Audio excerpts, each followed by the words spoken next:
End of era, Thiago Silva is here, and based on the stats, he looks absolutely amazing. I'm gonna be unbiased, even though I've used him almost my entire FIFA career. Even in FIFA 13, I played against Nepenthes on his channel against him with Thiago Silva. And yes, I had pretty much the most OP center-backs in the game in one team.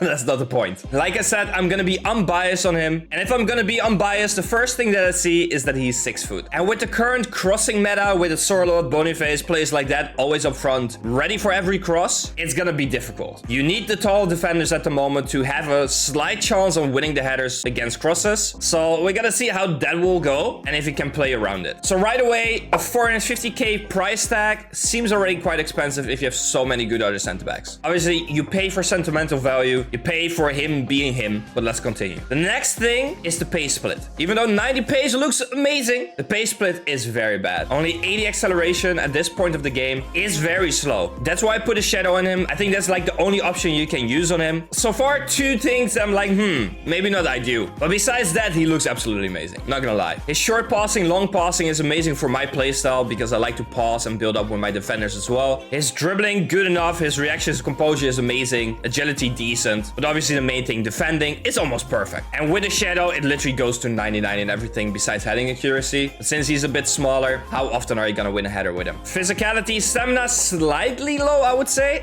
but if you just keep him at the back, it's gonna be fine. Very strong, good aggression, even good jumping. Since he is tiny, he needs at least that, even though the big players also have high jumping at this point in the game. But he has almost all defensive playstyles, and the most important one, anticipate plus, and that's what we want to use him as. I have him next to Bisek, who is the big player, and then Thiago Silva can scoop up all the balls around Bisek. I think that's how it's gonna go. That's usually how I play my defenders anyways. One big guy, one a bit smaller, that's a bit more agile. But yeah, we're trying out in this team, in champs as always. Obviously, formation doesn't matter too much in a center-back review, but just as always, a 4-2-3-1. Thiago Silva, I put him on the right side since he's a right-footed player with 3-star weak foot. You don't really want to try to put that on the left side if possible. And let's just try him out. Is he as good as he used to be?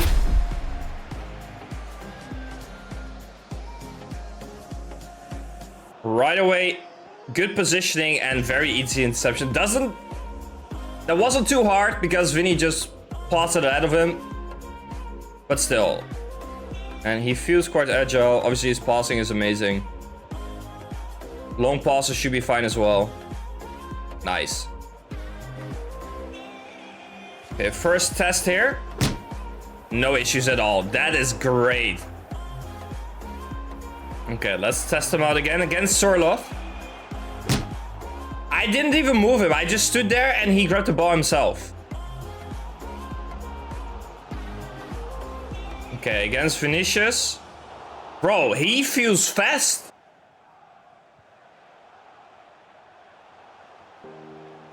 Great interception again there. He feels very solid so far. Again, on the right spot, his defensive awareness, which is 99. You noticed that. Okay, he kind of stumbled over Sorlot and still had the ball. Sure. Bro, he feels really fast here. Vinicius has no chance. That is good. Yes, it was against Vinicius. Against a bigger defender, you're never gonna have a chance, I think. But if you place him right, you can win a header and score a goal.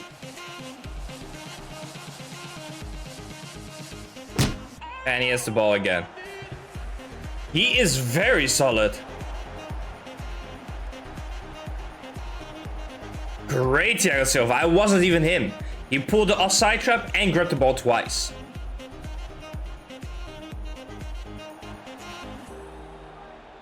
Team of the season, Smith? No problem. Perfect positioning again. Okay, against Giroud, especially when Giroud is in front of him, he can't really do much.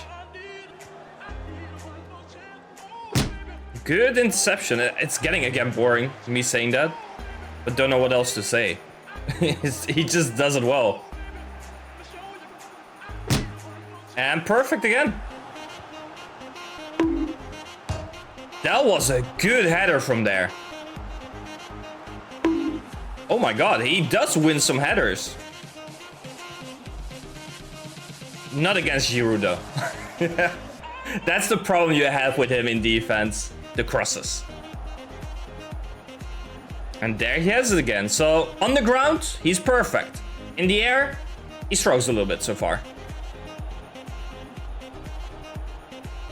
Against Giroud. Pace-wise, easy. Strength-wise, I tried a bit too much there, maybe.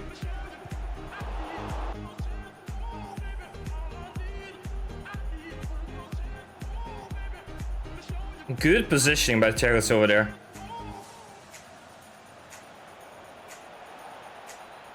Also faster than George Best. Great interception and a pass there as well. Again, good tackle.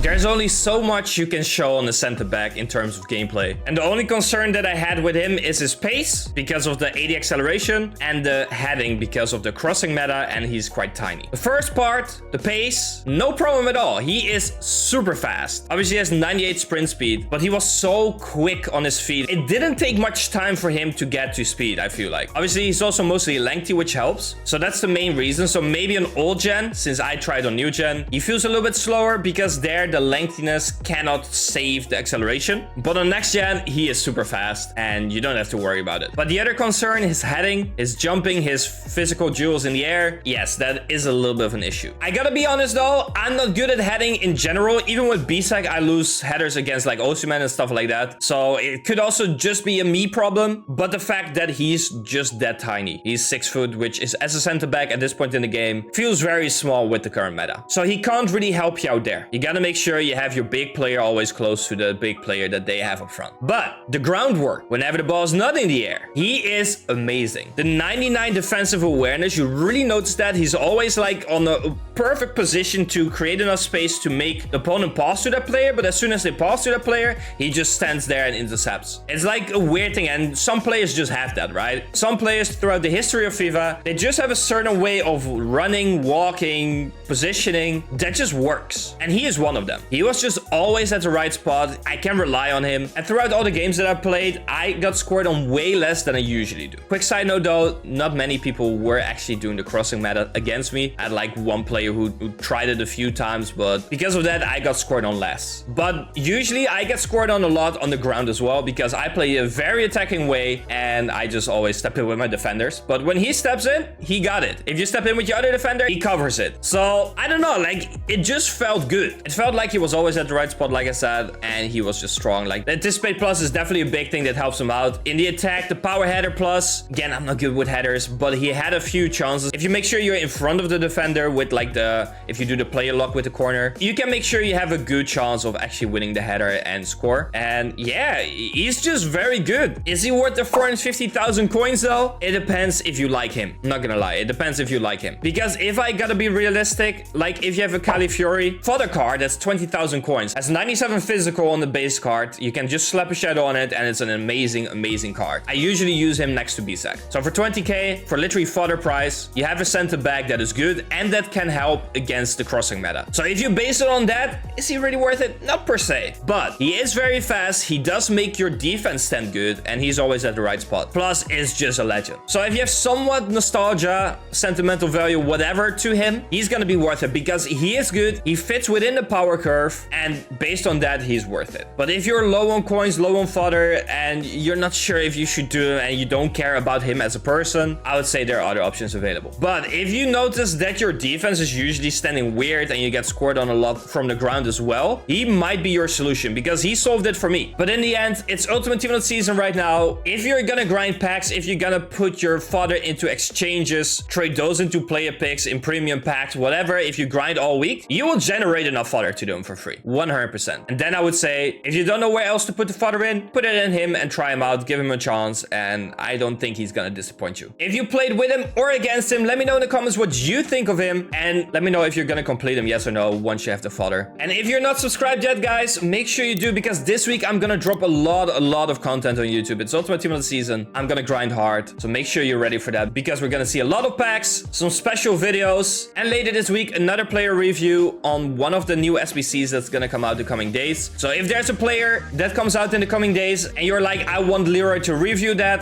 make sure you drop a comment at that moment. Let me know who you want me to review. It gotta be one of the new players. I'm not gonna do a team of the season that has already been out. But yeah, let me know in the comments. And then I want to thank you guys for watching, and I'll see you hopefully in another video.